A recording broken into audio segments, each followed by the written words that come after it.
क्या हम लोग कहाँ पर हैं अभी अपन? पीजीबीपी की तरफ।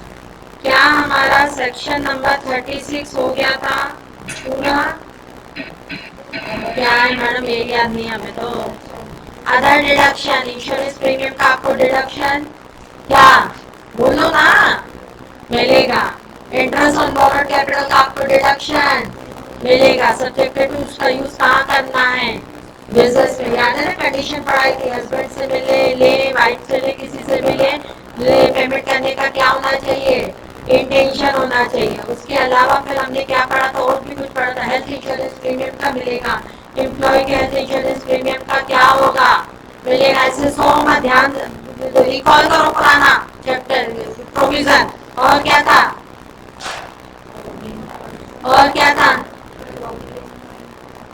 प्रॉपर्टी। अगर कोई भी ऐसा फंड जो कि लॉ में क्या है, रिकॉग्नाइज फंड है, कोई भी ऐसा फंड जो कि कौन सा फंड है, लॉ में रिकॉग्नाइज फंड है, तो उसका आपको क्या मिल जाएगा? डिडक्शन मिल जाएगा। यही था, उसका आपको क्या मिलेगा बच्चों? डिडक्शन मिलेगा। इतनी बात समझ आ गई थी बेटा? ये तो हमारे सारी चीजें सेक्शन नंबर 30। हाँ, अगर अनरिकॉग्नाइज प्रोविडेंट फंड में कंट्रीब्यूट करते हो, बताओ डिडक्शन मिलेगा हाँ या ना? At the time of payment. और रिकॉग्नाइज फंड में कंट्रीब्यूट करते हो कब मिलेगा? At the time of contribution. At the time of क्या होगा? कंट्रीब्यूशन। ये सारी चीजें हो गई थी। अब आते हैं हम बच्चों अपने अगले सेक्शन की तरफ। 36 के आगे के दो सेक्शन बचे हैं topic bad debts. Bad debts पहले तो बताओ बेड डेट्स होते क्या है? बुरे डेटर। बुरे डेटर यानी जो लोग क्या नहीं देते, पैसा नहीं देते। ठीक। अकाउंट्स एक प्रूडेंस कंसेप्ट हमने पढ़ा था, future loss. Prudence concept accounts कहता है कि फ्यूचर में अगर कोई लॉस होने वाला, उस लॉस को कब बुक करो? फ्यूचर में कि आज ही? आज ही। कंजर्वेटिव अप्रोच कहती है कि अगर फ्यूचर में कोई लॉस होने वाला होता है तो उसको आज ही बुक करो। उसे कहते हैं एंटिसिपेटेड लॉस। कौन सा लॉस कहते हैं? Anticipated loss. Income tax anticipated losses को बिल्कुल मना करता है। इनकम टैक्स कहता है प्रेजेंट में दियो, ना पास्ट में दियो, ना कहाँ दियो, फ्यूचर में। क्या पास्ट के खर्चों का क्लेम ले सकते हो? नहीं, कुछ चीजों को छोड़ के, जैसे साइंटिफिक रिसर्च और प्रिलिमिनरी। क्या फ्यूचर खर्चों का डिडक्शन ले सकते हो? Answer is no. तो अकाउंट्स कहता है फ्यूचर लॉसेस को बुक करो। इनकम टैक्स कहता है भाई साहब फ्यूचर लॉसेस को बुक करने की जरूरत नहीं है। तो इनकम टैक्स के अकॉर्डिंग अगर कोई डेटर बुरा है, अगर कोई डेटर बुरा है, वो रियल में जब एक्सेप्ट कर ले कि मैं बुरा हूँ, रियल में एक्सेप्ट कर ले। फाइनेंशियल टर्म में बुरा होने की बात क्या होती है? फाइनेंशियली टर्म्स में बुरा होने को क्या कहते हैं? Bad debts. फाइनेंशियली टर्म्स में बुरा होने को क्या कहते हैं? Bad debts. जब डेटा रियल में बैड डेट्स कर दे, रियल में क्या कर दे? बैड डेट्स कर दे, तो ही उसका डिडक्शन दोगे। एक्चुअल बैड डेट्स का डिडक्शन दोगे। एंटीसिपेटेड बैड डेट्स को, यानी एंटीसिपेटेड बैड डेट्स को अकाउंट्स में क्या बुक करते हो? Provision for doubtful debt. Income tax कहता है रियल बैड डेट्स का डिडक्शन मिलेगा, प्रोविजन फॉर डाउटफुल डेट का डिडक्शन नहीं मिलेगा। प्रोविजन फॉर डाउटफुल डेट का डिडक्शन नहीं मिलेगा। किसका डिडक्शन मिलेगा? Real bad debts. कौन से बैड डेट्स का डिडक्शन मिलेगा? रियल बैड डेट्स का डिडक्शन मिलेगा। प्रोविजन फॉर डाउटफुल डेट का डिडक्शन नहीं मिलेगा। इतनी बात क्लियर हो रही है? बोलो, इतनी बात क्लियर हो रही है? अब बच्चों एक बात और सुनो, ध्यान से सुनना। इनकम टैक्स में 3 शर्तें हैं। बैड डेट्स एंटिसिपेटेड होने चाहिए, रियल होने चाहिए, रियल होने चाहिए। बैड डेट्स हो जाए और आप उसको बुक से खत्म करो। बुक से क्या करना है? खत्म। जैसे एक बात सुनो, तुम लोग इतने सारे बच्चे बैठे हो, मुझे सपोज इन 3 बच्चों पे डाउट है कि भैया जी भगवान जाने पैसा देंगे या नहीं देंगे, इसीलिए मैंने अकाउंट्स के हिसाब से क्या बना के रखा? प्रोविजन। क्या income tax provision for doubtful debt का डिडक्शन देगा?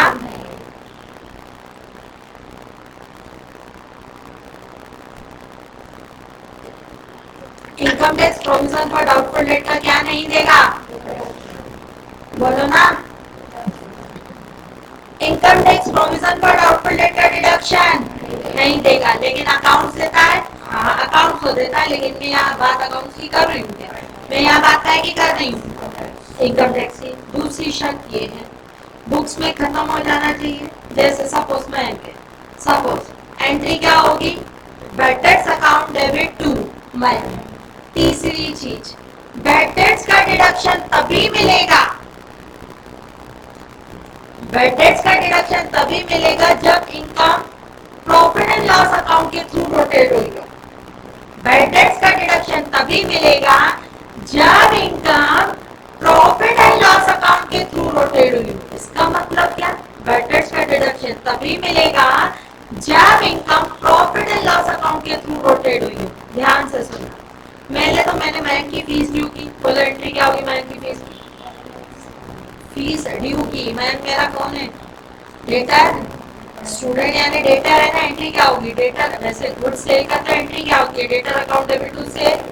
वैसे अब मैं एंट्री क्या करूंगी? Debtor account debit to tuition fee. Tuition fee कहाँ गई होगी?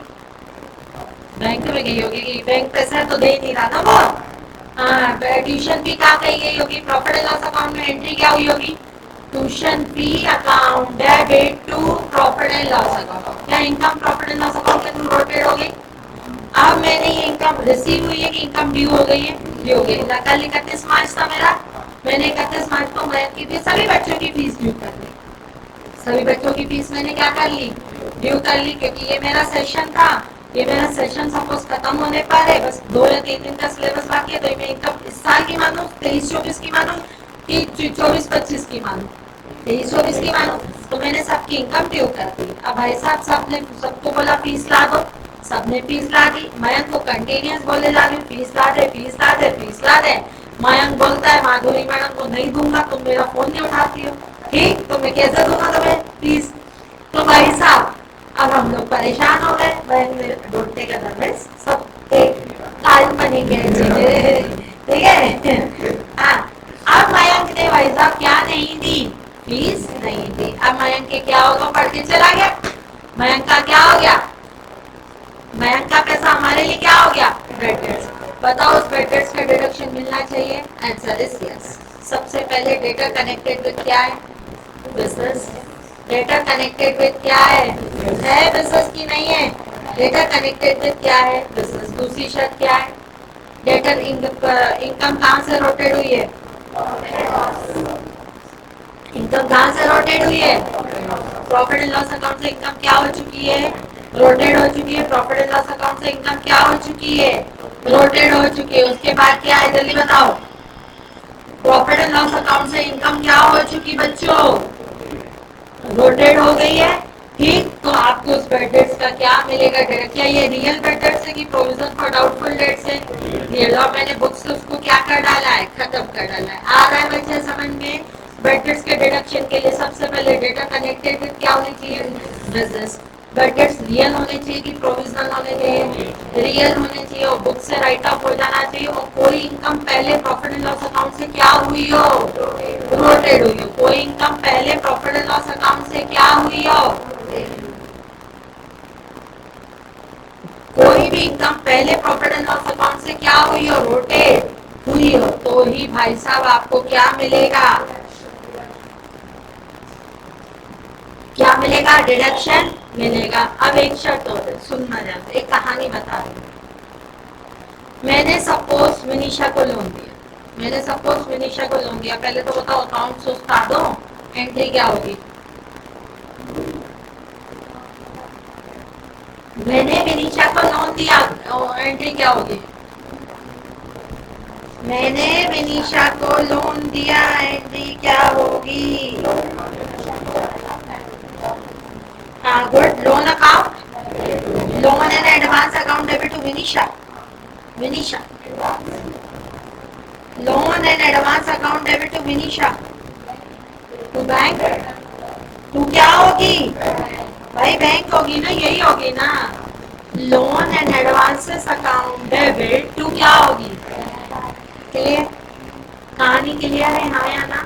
इतनी बात क्लियर है? चलो, एंट्री होगी loan and advances account debit to क्या आ जाएगा बच्चा? बैंक अकाउंट हो जाएगा। ये कहानी तो क्लियर हो गई तुम लोगों को। अब ये लोन, अब मैं विनीशा को बोल रही हूँ विनीशा प्लीज पेमेंट कर दो, प्लीज पेमेंट कर दो, तुम्हारा लोन भी पेमेंट करने की डेट आ गई। बोलती हाँ करूंगी ना मैडम, करूंगी ना। ऐसा करते करते उसे मुझे 6 महीने रुलाया। 6 महीने रुलाया और मुझे वहाँ कंडीशन समझ आ गई है मैडम पेमेंट तो अब नहीं करेगी। पेमेंट नहीं करेगी, क्या बैड डेट्स होगा? हो गए। मैं एंट्री क्या करूंगी? Bad debts account debit to loan. पहली एंट्री क्या थी? करूं entry? Loan account debit to क्या था? पहली एंट्री क्या थी? Loan account debit to Vinisha loan bank. पहली एंट्री यही थी ना, लोन टू विनीशा। याद है ना, शेड्यूल 6(3) में बनाते हैं। शेड्यूल 3 याद है ना, लोन एंड एडवांसेस। ये मेरी एसेट है, ये मेरी एसेट है ना, loan to Vinisha account debit to bank. अब चलो बोलो एंट्री क्या होगी? Good, bad debts debit to Vinisha. क्या विनीशा ने रियल में बैड डेट्स किए? हाँ बिल्कुल ठीक। क्या ये बैड डेट्स राइट ऑफ हुए? राइट ऑफ नहीं, हो तो गए बेटा। क्या ये बैड डेट्स राइट ऑफ हो गए? हो तो गए बैड डेट्स। फिर ये बैड डेट्स कहाँ जाएंगे?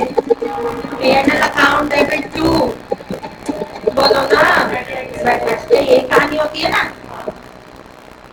लोन मैंने विनीशा को दिया, विनीशा ने रियल में बैड डेट्स कर दिया, बैड डेट्स मैंने प्रॉफिट एंड लॉस अकाउंट से राइट ऑफ कर दिया। तो क्या ऐसे बैड डेट्स का क्लेम मिलेगा, हाँ या ना? नहीं मिलेगा।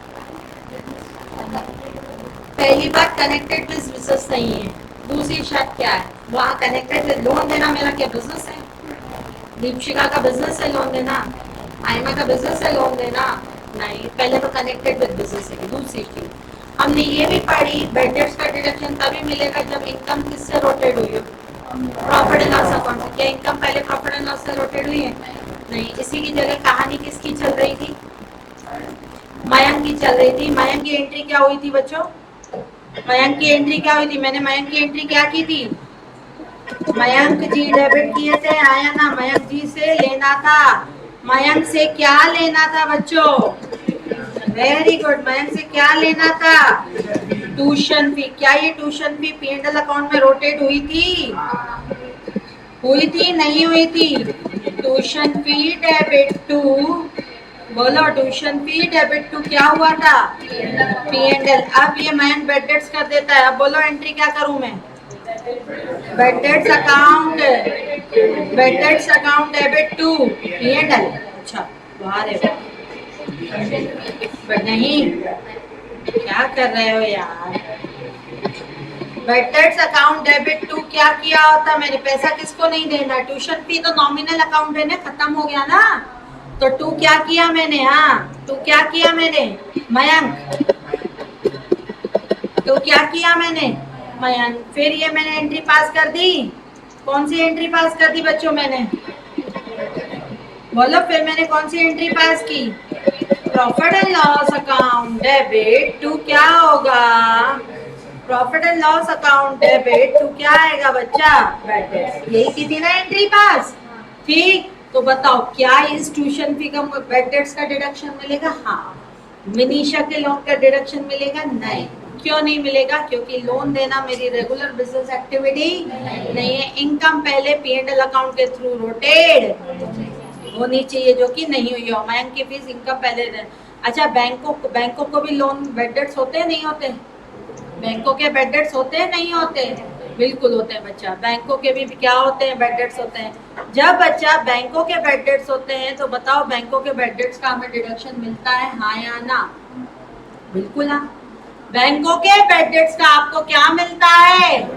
बैंकों के बैड डेट्स का डिडक्शन मिलता है। क्यों? उनके लिए भी तो इंटरेस्ट ऑन लोन ही है। उनके लिए भी तो भैया जी इंटरेस्ट ऑन लोन है, आया ना कि नहीं है? है तो कि मिलेगा कि नहीं मिलना चाहिए? क्यों? क्योंकि वो उनकी कौन सी एक्टिविटी है? वेरी गुड, वो उनकी कौन सी एक्टिविटी है? रेगुलर बिजनेस एक्टिविटी है। वो उनकी कौन सी एक्टिविटी है? रेगुलर क्या है? बिजनेस क्या है? एक्टिविटी है। क्लैरिटी हो रही है? उनकी वो रेगुलर बिजनेस एक्टिविटी है, तो भैया जी उनको उसका डिडक्शन मिलेगा। तो भैया जी आपको बैड डेट्स का अगर आपको क्या चाहिए जल्दी बताओ, डिडक्शन चाहिए तो बोलो क्या करना पड़ेगा, जल्दी बोलो। बैड डेट्स का डिडक्शन अगर चाहिए तो बोलो क्या होना चाहिए? कनेक्टेड विद क्या होना चाहिए? बिजनेस। दूसरा, connected with on business. P&L में इनकम क्या होनी चाहिए? रोटेड होनी चाहिए। और रियल में बैड डेट्स होने चाहिए, यानी प्रोविजनल का डिडक्शन नहीं मिलेगा। और इनकम P&L में क्या होनी चाहिए? रोटेड होनी चाहिए। क्लियर हुआ बेटा? क्लियर हुआ? ठीक। अब सुनो, यही लिखा है इसमें, प्रीवियस ईयर में क्या होना चाहिए? बैड डेट्स हो जाने चाहिए, जिसको पहले एज आप क्या बुक कर चुके हो? प्री एज अकाउंट्स में एज ए क्या बुक कर चुके हो, इनकम बुक कर चुके हो। चलो, फ्यूचर में अगर बैड डेट्स की रिकवरी हो जाती है तो क्या वो रिकवरी टैक्सेबल होगी? फ्यूचर में अगर बैड डेट्स की रिकवरी हो जाती है तो क्या वो रिकवरी टैक्सेबल होगी? बोला गया हाँ। फ्यूचर में अगर बैड डेट्स की रिकवरी हो जाती है तो वो आपकी क्या मान ली जाएगी बच्चों? इनकम, सब्जेक्टेड टू पहले से बैड डेट्स का डिडक्शन मिल गया। जैसे मयंक की फीस का मुझे डिडक्शन मिल गया, हाँ। मयंक ने थोड़े दिन के बाद आके कहा मैडम मेरा सब कोई इंटेंशन नहीं था आपकी फीस खाने का, वो मेरे पास कुछ जेन्युइन प्रॉब्लम थी इसीलिए मैं आपको फीस नहीं दे रहा था, ठीक है। तो मयंक ने पैसे दे दिए, तो क्या बताओ बैड डेट्स की रिकवरी का डिडक्शन मिलेगा? और रिकवरी बैड डेट्स का तो डिडक्शन मिल गया था, बैड डेट्स की रिकवरी टैक्सेबल होगी, हाँ। अब विनीशा ने भी यही कहा था। क्या कहा था विनीशा ने? कि मेरा बैड डेट्स करने का कोई इंटेंशन नहीं था, पैसे नहीं थे, क्या करती, कहाँ देती मैंने, इसीलिए आपकी क्या कहा, आपके अपशब्द सुन लिए उस समय, लेकिन बाद में मैंने क्या किया, आपको पेमेंट करने को तैयार हूँ। मुझे बैड डेट्स की क्या हो गई बेटा? रिकवरी हो गई। बताओ विनीशा की बैड डेट्स की रिकवरी टैक्सेबल होगी? नहीं। क्यों? क्योंकि पहले से ही बैड डेट्स का डिडक्शन नहीं मिला था। बैड डेट्स का डिडक्शन मिलेगा जब वो रियल हो, जेन्युइन हो, इनकम पहले से P&L अकाउंट के थ्रू क्या हो चुकी है, रोटेट हो चुकी हो, रियल में बैड डेट्स सेट ऑफ हो चुकी हो। बैड डेट्स की रिकवरी टैक्सेबल तब होगी अगर आपको पहले क्या मिला है भैया, बोलो पहले क्या मिला है आपको? डिडक्शन मिल गया है। आया समझ में? अच्छा, रिकवरी कब टैक्सेबल होगी? रिकवरी कब टैक्सेबल होगी? जिस दिन डिडक्शन मिल गया। चलो बच्चों, अब एक बात सुनना ध्यान से, ध्यान देना। सबसे ज्यादा बैड डेट्स होते कोचिंग इंडस्ट्री में, सबसे ज्यादा बैड डेट्स होते कोचिंग इंडस्ट्री में। हम लोग परेशान हो चुके हैं रिकवरियां कर करके। अब सुनना ध्यान से, ठीक? हाँ, नहीं पर नहीं करना चाहिए, सच बता रही हूँ। अगर करोगे ना तो कहीं ना कहीं, हाँ, अगर पहले ही बोल दो कि भाई हमारे फाइनेंशियली कंडीशन सही नहीं है मैडम, डिस्काउंट कर सकते हो तो करो, ठीक। अदरवाइज होता क्या है कि कहीं ना कहीं आज नहीं, कल नहीं, परसों कहीं ना कहीं आपको वो रिजल्ट है मिलता ही है चीजों को लेकर, कुछ रिजल्ट खराब हो जाए। ये मैंने आज नहीं कई बच्चों का देखा है, ठीक है, जो, हाँ। इसीलिए कभी भी, हाँ, अगर आपको लगता है जेन्युइन प्रॉब्लम है ये है, आप जाके मैनेजमेंट के साथ डिस्कस करो कि भाई हमारे साथ ये जेन्युइन प्रॉब्लम है, आप थोड़ा सा उसको कंसीडर करिए, लेकिन इंटेंशनली मत करो। आप टीचर को बेवकूफ नहीं बनाते हो, आप अपने आप को ही बेवकूफ बनाते हो वहां पर, ठीक है। कोई भी किसी भी इंसान कोई चीज खाता है ना, वो अपने आप को ही मान देते थे बेवकूफ बनाता है। चलो, ये तो ये एथिकल बात है। अब आते हैं इसमें टैक्स की बातों पर। अब ध्यान देना बच्चों, इधर ध्यान देना। हाँ, कहाँ थी मैं? हाँ, कोचिंग इंडस्ट्री में भैया जी बहुत सारे बैड डेट्स होते हैं, जैसा मैंने आपको कहा। अब ध्यान से सुनना, मेरे सारे बच्चे, ध्यान से सुनना, मेरे सारे बच्चे मतलब ऑलमोस्ट 75 to 80% बच्चों ने फीस नहीं दी, ठीक है। क्या हो गया? बैड डेट्स हो गया भैया। मुझे P&L में डिडक्शन मिल गया, रियल तो इनकम गई ना मेरी, ठीक है, गई कि नहीं गई? और मैंने कहा ये साला बिजनेस ही बेकार है, ये बिजनेस करना ही नहीं है, जहाँ पे बैड डेट्स होते रहते ये बिजनेस करना ही नहीं है। तो मुझे बैड डेट्स का डिडक्शन मिल गया। बाद में 2 सालों के बाद उनमें से कुछ बच्चों ने आके मेरे को क्या दे दी? फीस दे दी। बैड डेट्स की रिकवरी जिस दिन हुई उस दिन मेरे पास PGBP नहीं था। तो बोलो पहले तो बताओ क्या वो टैक्सेबल होना चाहिए, हाँ या ना? होना चाहिए। बोला गया बैड डेट्स का अगर रिकवरी होती तो आपकी टैक्सेबल होगी, भले उस साल में आपका बिजनेस हो या ना हो, लेकिन आपको अगर डिडक्शन मिला है तो आपको टैक्सेबल है, तो रिकवरी टैक्सेबल तो होगी। आया बच्चा समझ में? बोलो क्लैरिटी है? ठीक, तो ये है क्लैरिटी। मनप्रीत आ रहा है बेटा समझ?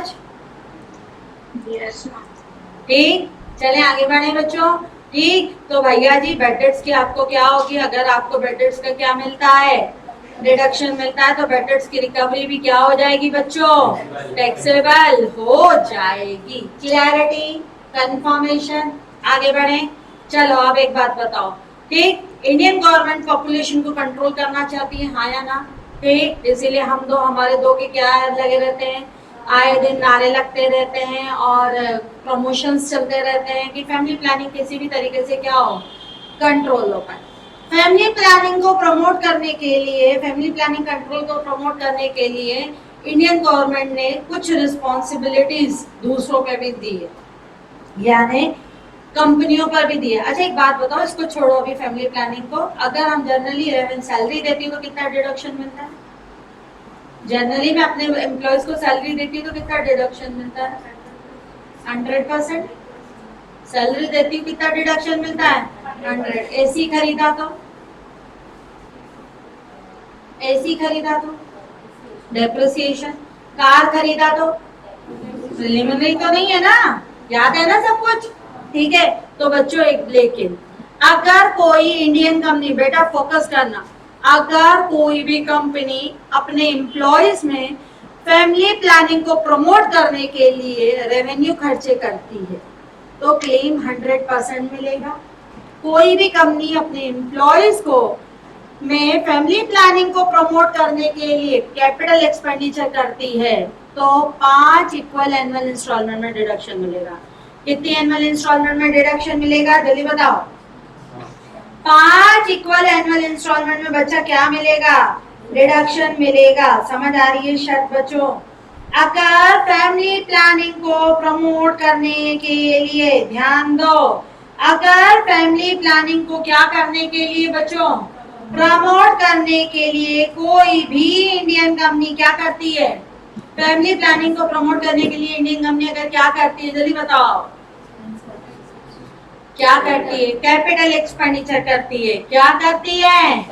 कैपिटल एक्सपेंडिचर करती है। फैमिली प्लानिंग को प्रमोट करने के लिए अगर कोई भी कंपनी कैपिटल एक्सपेंडिचर करती है तो बच्चों क्या होगा? जल्दी जल्दी जल्दी 5 इक्वल एनुअल इंस्टॉल। अब फैमिली प्लानिंग को प्रमोट करने के लिए कैपिटल एक्सपेंडिचर कैसे होता है? सुनो, फैमिली अपने एम्प्लॉयज में फैमिली प्लानिंग को प्रमोट करने के लिए हमारे दो के बीच अवेयरनेस करने के लिए भैया फैमिली क्या होनी चाहिए?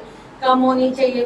फैमिली कम होगी तो कुपोषण की समस्या कम हो जाएगी, आपकी फैमिली भी कम हो जाएगी। आपके लिए अच्छा, इनके लिए एक सेमिनार ऑर्गेनाइज कर रही है और एक सेमिनार के लिए खर्चे कर रही है तो बोलो कितना क्लेम मिलेगा?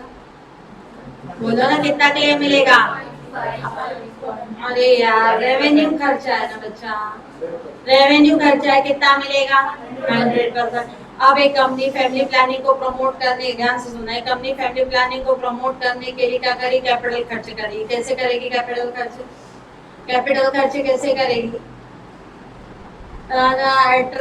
व्हीकल खरीद लिया, व्हीकल को घुमाती रहती है, व्हीकल को घुमाती रहती, हाँ सेमिनार्स में ऐसी लगवा दिए, इनके बीच में आए दिन प्रमोशन चलते रहते हैं, सेमिनार में ऐसी लगवा दिए for only for business purpose की, फॉर फैमिली प्लानिंग प्रमोशन। ठीक है, तो बताओ कितना मिलेगा? 5 इक्वल एनुअल इंस्टॉलमेंट। कंपनी के अलावा अगर कोई बंदा फैमिली प्लानिंग को प्रमोट करने के लिए रेवेन्यू खर्चा करता है तो कितना क्लेम मिलेगा?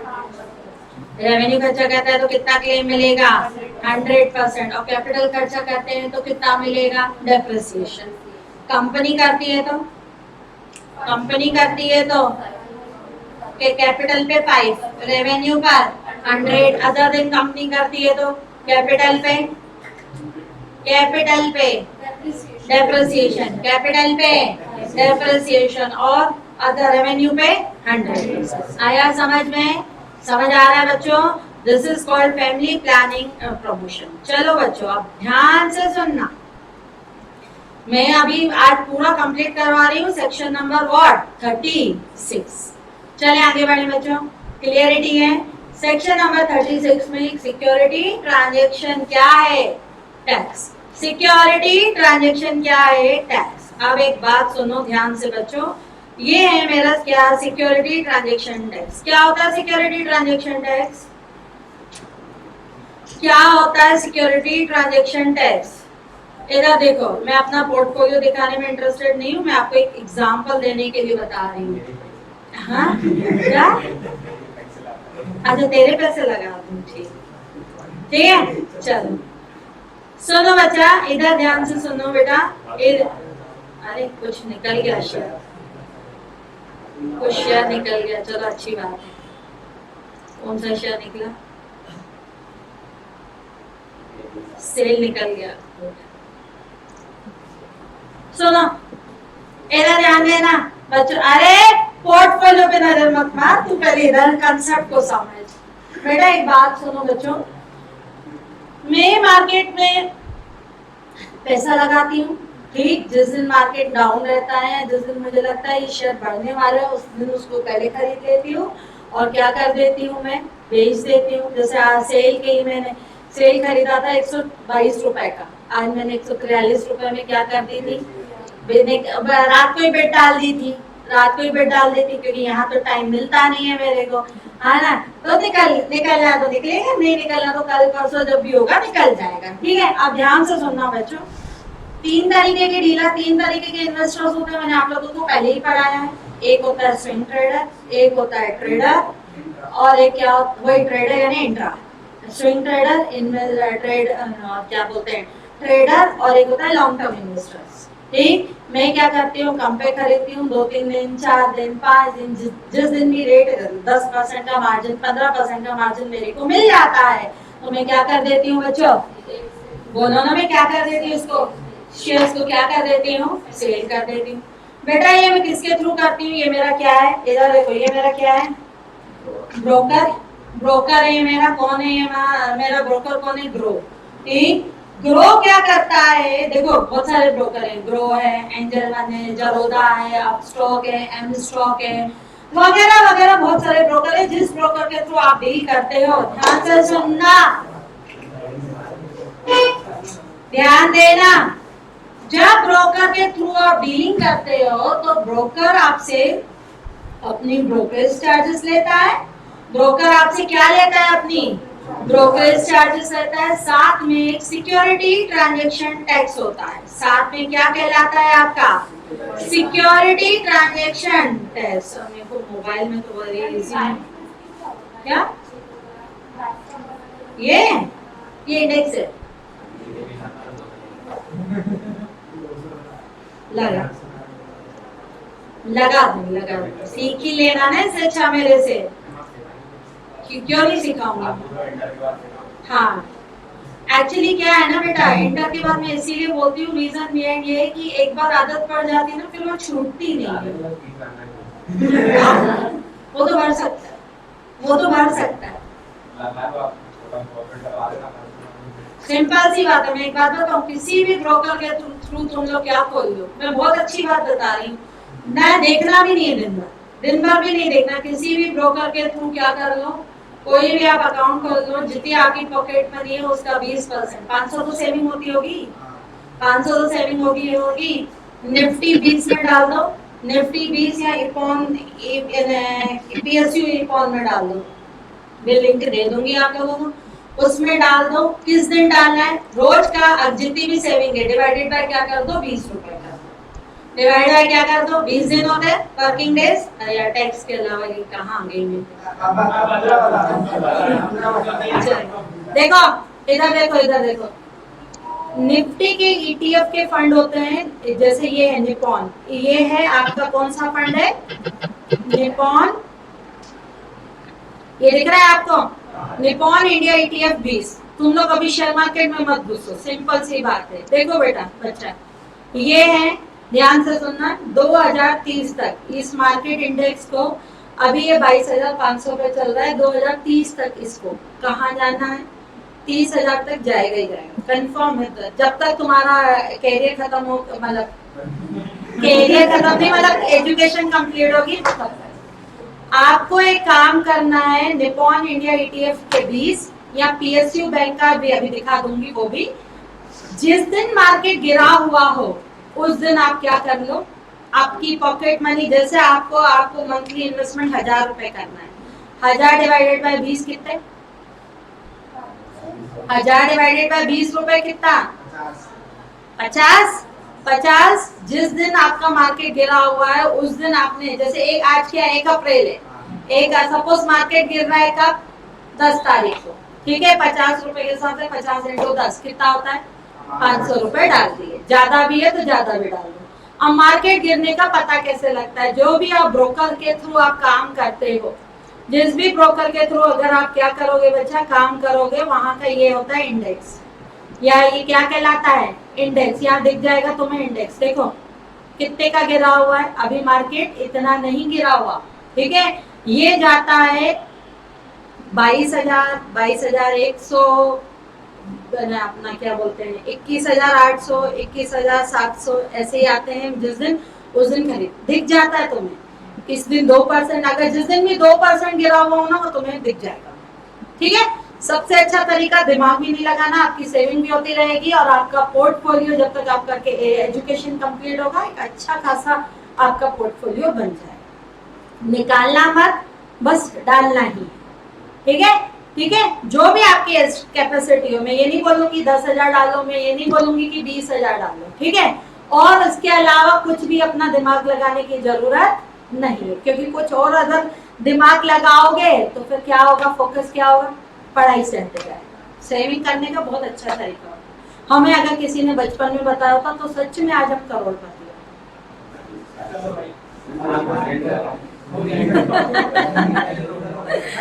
ठीक है, मैं अकाउंट बनवाना, मेरे अकाउंट में कुछ फंड ट्रांसफर करना, मैं क्लियर बता रही हूँ, मैं नहीं अकाउंट में, मैं आपको अकाउंट खुलवाना बता दूंगी, कैसे खोलते हैं क्या करते हैं वो मेरे से पूछिए। आया बच्चा समझ में? तो ये चीजें कहलाती हैं आपका इन्वेस्टमेंट। ठीक है, ठीक, इसका लॉजिक भी बता देती हूँ बेटा। निफ्टी 50 में इसका एक लॉजिक बता देती हूँ, बहुत सिंपल सा लॉजिक है। निफ्टी 50 में 50 कंपनियां आती हैं। ठीक है, टॉप इंडिया की टॉप 50 कंपनियां इंडिया की 3,000, 4,000, 8,000 जो भी लिस्टेड कंपनियां, उनमें से 50 टॉप लिस्टेड कंपनीज कहाँ होती हैं? निफ्टी में होती है। ये है। अब एक बात बताओ, ये निफ्टी इपॉन ईपीएफ जो मैंने बताया आपको करता क्या है? वो हम लोगों से पैसा लेता है और इन 50 कंपनियों में क्या लगाता है? एवरेज रेट लगा, क्योंकि उसके पास करने लोग कितने हैं, उसके पास कंट्रीब्यूट कर। देखो एक बात बताओ, मेरे पास 1 लाख रुपए, चलो मेरे पास 5 लाख रुपए, ज्यादा से ज्यादा मैं कितनी कंपनियों के शेयर खरीद पाऊंगी? 1, 2, 10। जितना भी खरीदूंगी तो नंबर ऑफ यूनिट्स क्या होती जाएगी मेरी? बढ़ती जाएगी कि कम होती जाएगी?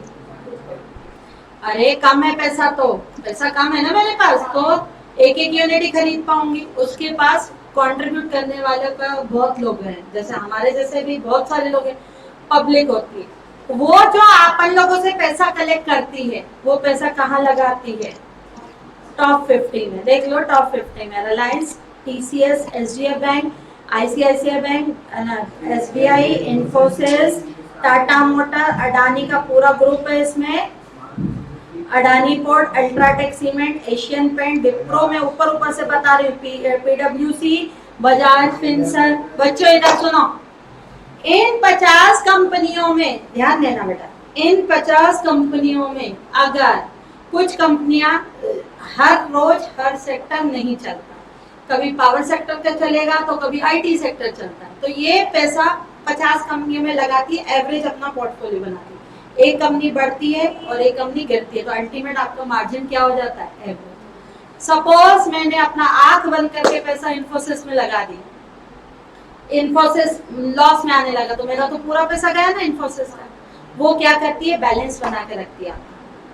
ठीक, तुम बोल रही थी ना ये मैडम क्या हो रहा है, इन्हीं से इंडेक्स बनता है। अगर इनमें से 30 कंपनियां, 50 में से 30 कंपनियां प्लस में है, 50 में से निफ्टी 50 की 30 कंपनियां प्लस में हो, 20 माइनस में, तो आपका इंडेक्स बढ़ा हुआ।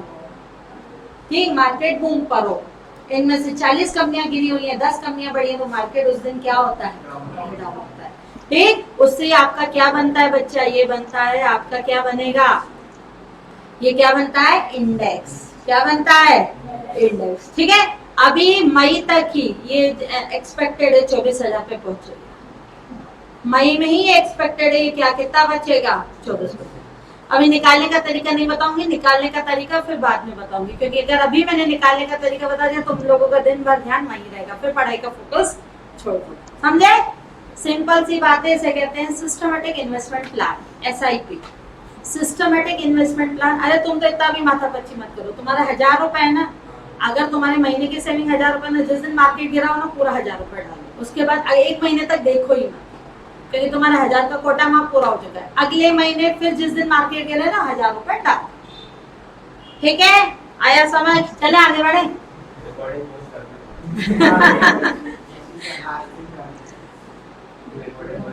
आज की रिकॉर्डिंग ना डालूं तो चलो इधर आओ, ध्यान से सुनो। नहीं, सही बोलती हूँ मैं आज आज हम लोग देखो, हमें कोई अवेयर करने वाला नहीं था, नहीं तो आज हमारा स्टेबिलिटी आज भी है, टच वुड अच्छी पोजीशन पर। लेकिन अगर हमें ये इन चीजों के बारे में मालूम होता तो आज हम कहीं के कहाँ हो। ठीक है ना, हमारे एक्चुअली क्या, उनकी भी गलती नहीं है, उनको इतनी टेक्नोलॉजी थी नहीं, उनको इतना मालूम नहीं था। हमारे पेरेंट्स बस बोलते थे कमाओ और एफडी करो, कमाओ और एफडी करो। एफडी में क्या, मेरे को 21 साल होते हुए पढ़ाते पढ़ाते 21 साल से है पढ़ा के बस मेरे पापा यही बोलते, जितना अर्न कर रहे हो उतना पैसा प्रॉपर्टी खरीद लो, प्रॉपर्टी से भी अच्छा रिटर्न मिलता है। ठीक है, जब नॉलेज नहीं था तो टच उनके कारण भी एक अच्छी खासी प्रॉपर्टी ले लिए, लेकिन उससे भी रिटर्न यहाँ का ज्यादा अच्छा। और दिमाग लगाने की जरूरत नहीं है कि ऊपर दिन जा रहे, जिस दिन नीचे गिरे ना उस दिन सोचो तुम्हारे लिए बहुत हंसी डाल दो। ठीक है, हाँ मेन मेरा पीजीबीपी का जो सेक्शन है वो तो आओ भाई। हाँ एक बात बताओ, ब्रोकर हमारा ये देखा ना, ब्रोकर तुमसे जब भी तुम पैसा से गुड से सॉरी शेयर सेल करोगे, शेयर क्या करोगे, सेल करोगे। जैसे आज मैंने सेल कर दिया, आज मैंने सेल कर दिया ना, तो मेरे से वो क्या मांग रहा है, सिक्योरिटी ट्रांजैक्शन टैक्स। ब्रोकर क्या लेता है मुझसे, अपनी भी ब्रोकरेज लेता है और सिक्योरिटी ट्रांजैक्शन टैक्स भी लेता है। सिक्योरिटी ट्रांजैक्शन टैक्स किसको जाता है, सेबी को। सिक्योरिटी ट्रांजैक्शन टैक्स किसको देता है, सेबी को, क्योंकि ब्रोकर भी खुद काम नहीं कर रहा, ब्रोकर किसके थ्रू काम कर रहा है, सेबी। ब्रोकर हमें बायर और सेलर को कनेक्ट कर रहा है किसके थ्रू, कौन से प्लेटफॉर्म के थ्रू, सेबी के प्लेटफॉर्म के थ्रू। तो ब्रोकर अपनी भी ब्रोकरेज लेगा और ब्रोकर क्या लेगा, सिक्योरिटी ट्रांजैक्शन टैक्स भी लेगा, किसके लिए, सेबी के लिए।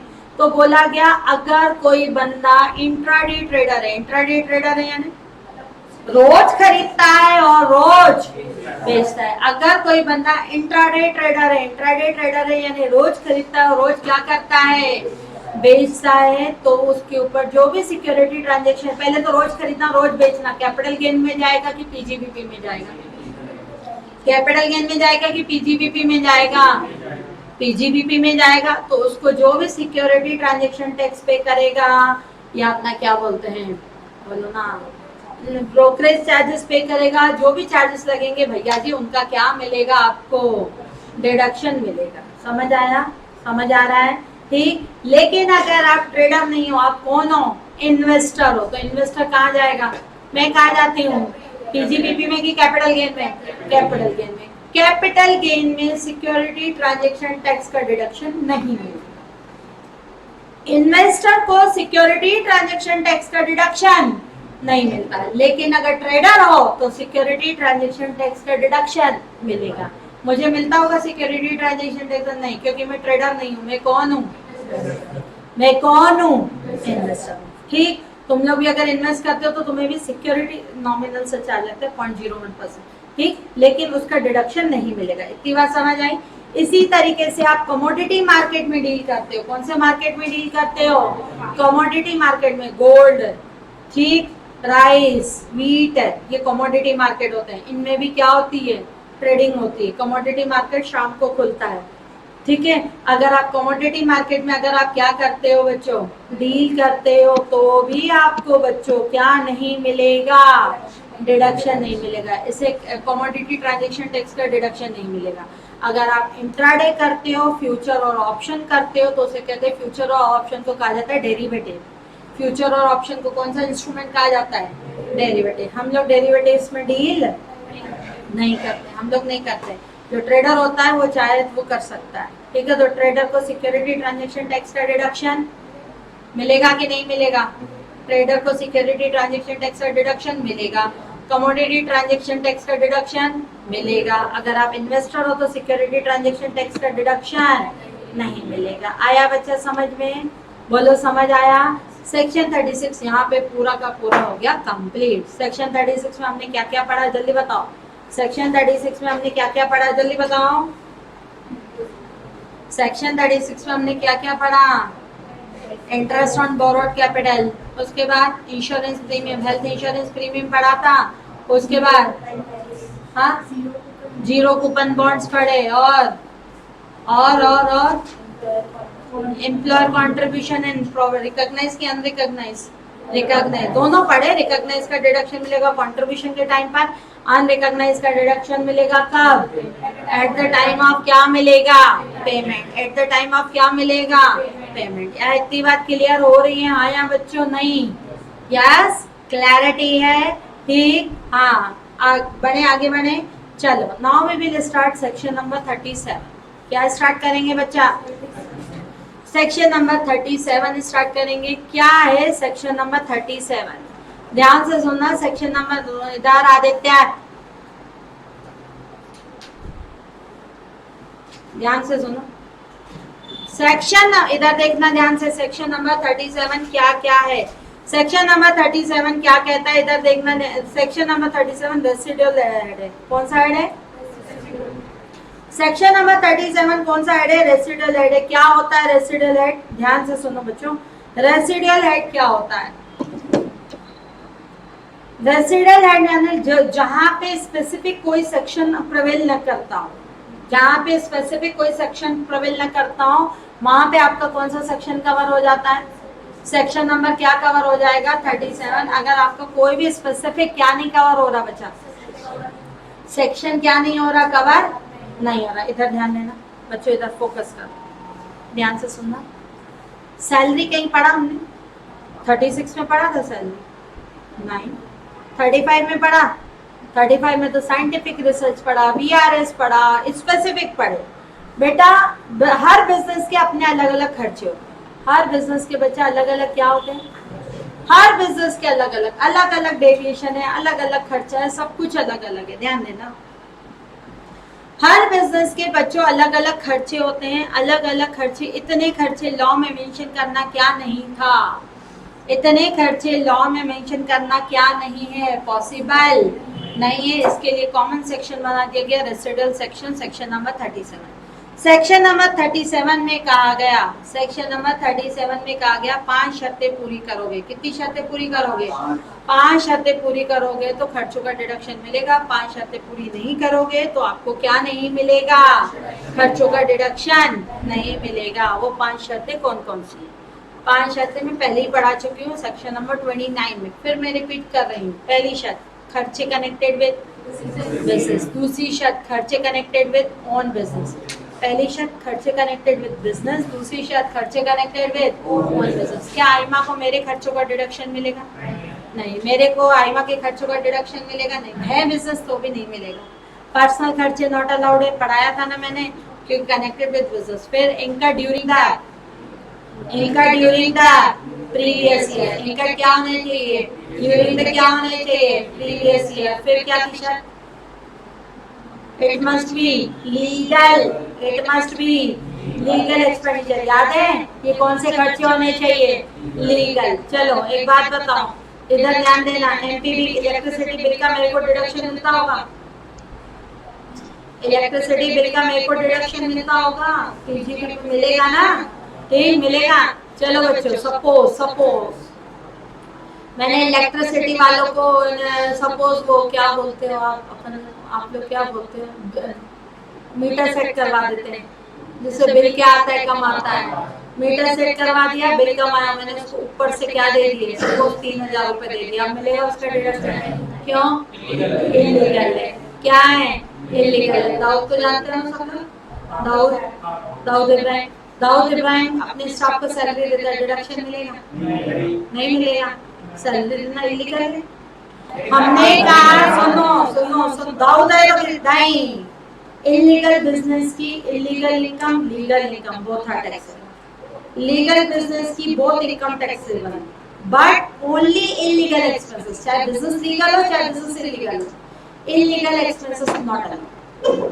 दाऊद इब्राहिम की बेटा एक बात बताओ, इलीगल इनकम टैक्सेबल होगी? हाँ। इलीगल इनकम से कनेक्टेड लीगल एक्सपेंसेस का खर्चे का डिडक्शन मिलेगा? लीगल खर्चों का मिलेगा, इलीगल खर्चों का नहीं मिलेगा। दाऊद इब्राहिम की ट्रक पकड़ने आ जाती है, पुलिस वालों को रिश्वत खिलाता है, नहीं मिलेगा। नॉर्मल पेट्रोल के खर्चों का डिडक्शन मिलेगा। इलीगल इनकम क्योंकि टैक्सेबल होती है, तो इलीगल इनकम से कनेक्टेड इलीगल खर्चे का डिडक्शन मिलेगा। आया? समझ आया?